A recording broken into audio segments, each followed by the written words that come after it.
The approaches to KingsCross Top Shed were notoriously cramped. Its network of connecting lines was squeezed between Copenhagen and gasworks tunnels, making it one of the most challenging depots to access in the country. The shed itself dated back to 1850, even before KingsCross Station officially opened in 1852. Known later by its shed code 34A, it quickly became one of the most important steam depots on the East Coast Main Line. The layout was remarkable.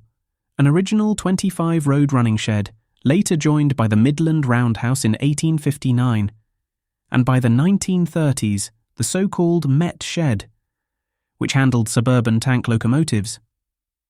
Together, this complex backed onto the main line and included a massive mechanical coaling plant, a cooling tower, and a large 70-foot power-operated turntable installed in 1932.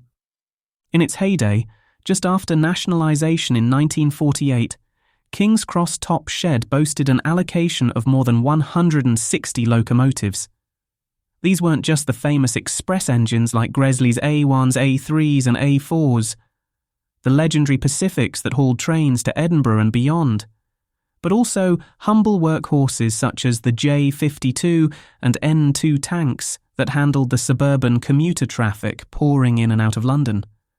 By 1960, the allocation had declined to around 100, reflecting the growing shift from steam to diesel traction.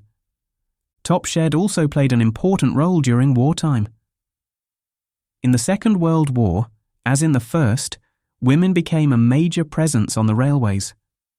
At KingsCross, most of the locomotive cleaning was done by women, while heavy manual jobs remained with the men and the footplate was still largely a male preserve.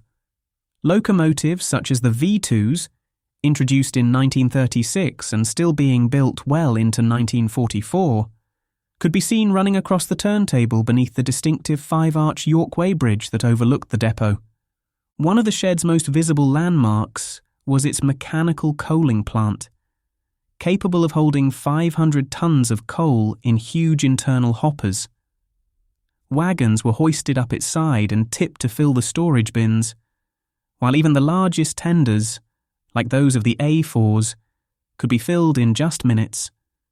Crews would coal their locomotives from the safety of enclosed cabins on the plant.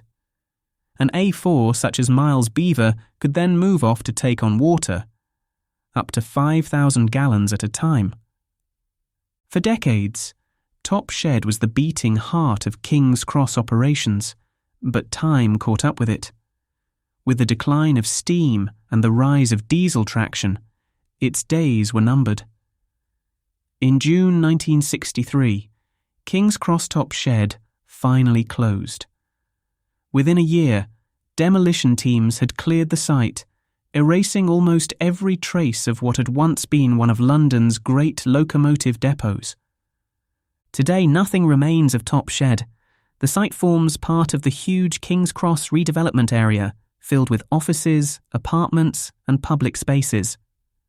Where once the mighty A4s rolled across the turntable, modern London life carries on, with hardly a sign that this was once the home of more than 150 locomotives. The only reminder lies in old photographs, the stories of railwaymen and women, and the treasured shed plate stamped 34A which survive as prized collector's items.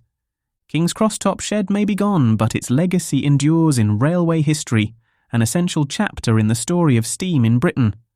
If you enjoyed this journey back in time, please don't forget to like, share and subscribe, so you don't miss more tales of Britain's lost railways.